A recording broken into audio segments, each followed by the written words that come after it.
Bonjour à tous, je suis ravi de vous retrouver aujourd'hui pour un nouveau format axé développement personnel à cheval avec l'ésotérisme. Je voudrais vous parler de tous ces sujets que j'entends régulièrement au comptoir de bar, dans des restaurants, quand je suis assis à un endroit et que je prends le temps d'écouter les bruits de fond, les discussions.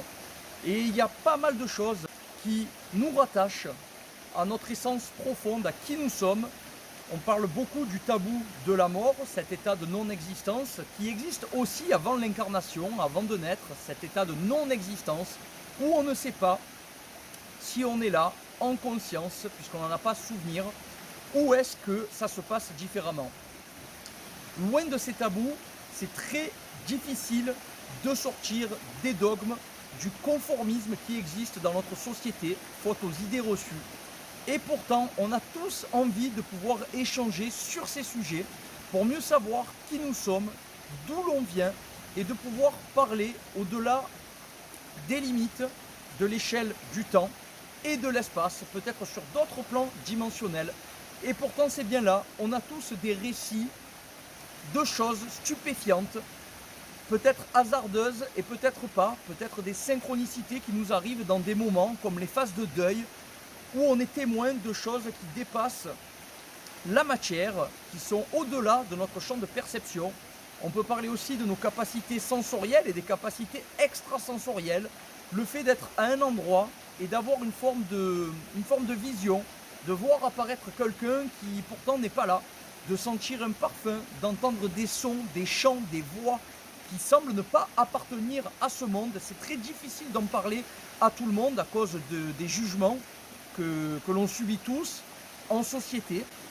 Et aujourd'hui, j'aimerais vous donner quelques pistes de réflexion personnelle pour essayer de pouvoir échanger plus librement de partout et tout le temps. Allez, c'est parti. La plus grosse difficulté dans ce genre de sujet, c'est d'arriver déjà à se détacher du regard des autres, dans un premier temps. Et puis dans un second temps, c'est d'arriver à remettre en question tout ce qu'on vous rapporte, tout ce qu'on vous dit, tous les dogmes préétablis. Prenez le temps de les remettre en question. Vous pouvez vous lancer à fond dans un sujet pour l'explorer, pour emmagasiner de la connaissance, mais demandez-vous toujours par qui cela a été écrit et pourquoi, dans quel but. À partir de là, vous pourrez vite ressentir si cela est cohérent, si c'est aligné avec vous-même, ou si on vous écarte de votre vrai potentiel, de l'essence même de qui vous êtes. Et ce sont déjà les deux premières choses les plus importantes à travailler pour pouvoir cultiver une forme de lucidité et d'authenticité. Ensuite, je vous demanderai d'être à l'écoute de votre intuition. On en a déjà parlé dans d'autres sujets, mais l'intuition est toujours un excellent guide intérieur pour vous guider vers votre quête. Ce qui est très enrichissant en société, c'est le libre-échange de chaque être humain entre eux. Écoutez votre intuition quand vous êtes en train d'échanger avec une personne.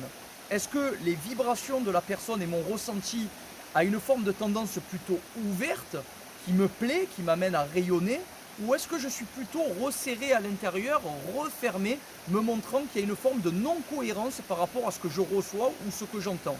C'est un excellent indicateur sur votre route pour vous guider sur votre voie. Ensuite, il y a aussi les synchronicités, on en a déjà parlé sur mon ancien YouTube, mais les synchronicités sont là pour vous aiguiller. Peu importe vos croyances, mais quand vous faites des demandes, que vous dirigez des intentions, des prières, demandez du soutien pour que on vous guide sur votre route à travers des heures miroirs, des plumes, des pièces, des choses qui vont attirer votre attention, des séries de chiffres, des choses qui viennent à vous de manière répétée et régulière, qui sont en train de vous dire regarde la signification, regarde il y a quelque chose de subtil, continue d'explorer, de faire tes recherches et regarde la voie qui est en train de s'ouvrir à toi-même. Et enfin, dernière chose, ce sont pour moi les choses les plus importantes, c'est la lecture, c'est consulter des reportages, des documentaires, c'est continuer de se renseigner en permanence dans votre vie. On a tous des vies bien remplies, je sais que c'est difficile de prendre du temps pour ça, mais lisez régulièrement. Dans vos semaines, accordez-vous peut-être une heure de lecture ou une demi-heure sur des sujets qui vous passionnent, formez-vous, et puis ensuite, expérimentez. Faites-vous de l'expérience dans les domaines qui vous passionnent, qui sont alignés avec votre cœur, car c'est super la théorie, c'est super de se former, mais ce qui manque à l'être humain, c'est la pratique. En France, la plus grosse problématique, selon moi, ça n'engage que mon point de vue, mais c'est qu'on est dans un pays où on ne jure que par la théorie, les diplômes, les certifications.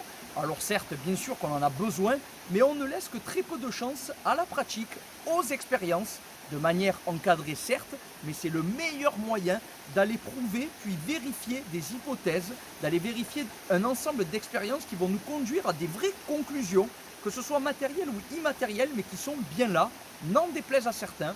Alors oui, formez-vous, soyez bon dans ce que vous lisez, dans ce que vous recevez, remettez en question, mais ensuite, allez chercher à vérifier par vos propres expériences de manière encadrée.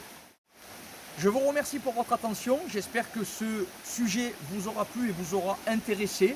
Viens discuter avec moi en commentaire et puis n'oublie pas, pour me soutenir, de liker, de partager, de t'abonner à l'ensemble de mes chaînes pour pouvoir faire grandir la communauté The Positive Influencer, un peu comme une ambassade du bien-être, alignée évidemment avec humilité et authenticité. Je vous retrouve très prochainement pour de nouveaux sujets. Dans l'attente, prenez soin de vous et je vous dis à très vite.